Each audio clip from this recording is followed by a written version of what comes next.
আসসালামু আলাইকুম ওয়ারাহমাতুল্লাহ। আচ্ছা, যদি আপনাকে বলা হয় ১ টাকার একটি দান লক্ষ টাকার দানের চেয়েও উত্তম হতে পারে, শুনে অবিশ্বাস্য মনে হচ্ছে, তাই না?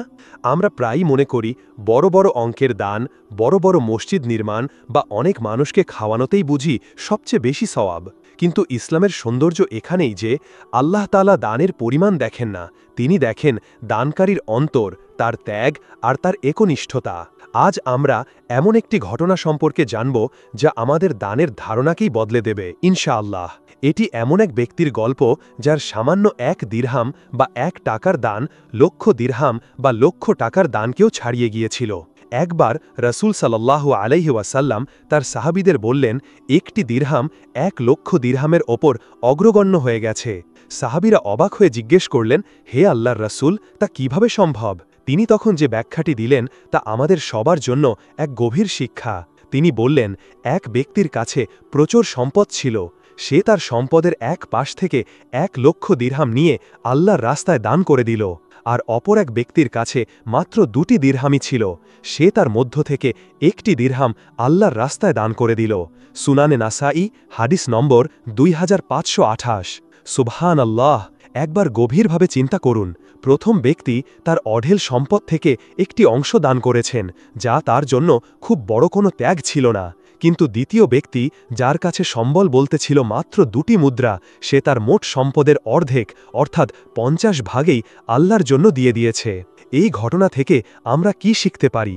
প্রথম এবং সবচেয়ে গুরুত্বপূর্ণ শিক্ষা হল ইখলাস বা একনিষ্ঠতা।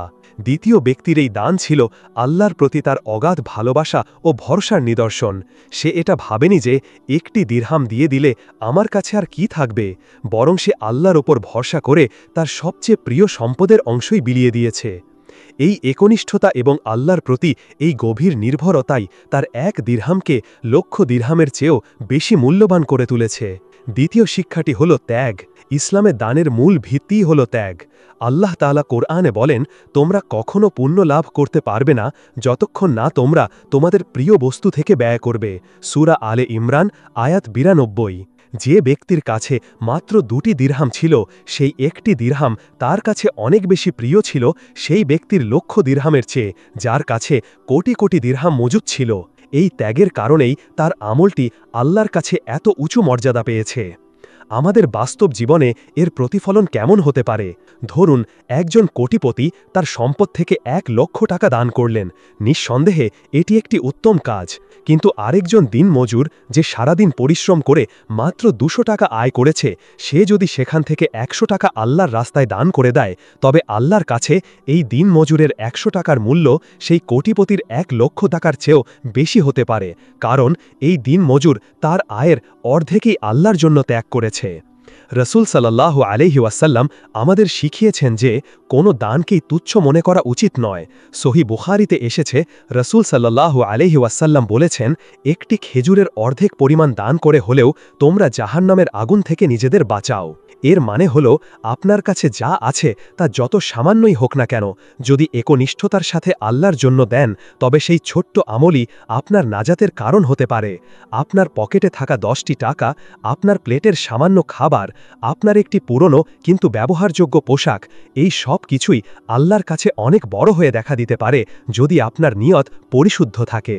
তাই আসুন আমরা অন্যের দানের পরিমাণের দিকে না তাকিয়ে নিজের সামর্থ্য অনুযায়ী একনিষ্ঠভাবে দান করার অভ্যাস করি। কে জানে, হয়তো আপনার দেওয়া সেই সামান্য ১ টাকার দানই আল্লাহর কাছে লক্ষ টাকার দানের চেয়েও বেশি প্রিয় হয়ে উঠবে এবং জান্নাতে আপনার সুউচ্চ মর্যাদার কারণ হবে। আল্লাহ সুবহানাহু ওয়া তাআলা আমাদের অল্প বেশি সকল দানকে কবুল করুন এবং আমাদের নিয়তকে পরিশুদ্ধ করার তৌফিক দান করুন। আমিন। আজ এ পর্যন্তই। ভিডিওটি যদি আপনার হৃদয় ছুঁয়ে যায়, তাহলে এটা শেয়ার করে আপনার প্রিয় মানুষদেরকে এই তথ্যটি জানিয়ে দিন, যেন তারাও এটি জানতে পারে। এরকম ইসলামিক তথ্যবহুল ভিডিও সবার আগে পেতে চ্যানেলটি সাবস্ক্রাইব করে পাশের বেল আইকনটি ক্লিক করে রাখুন।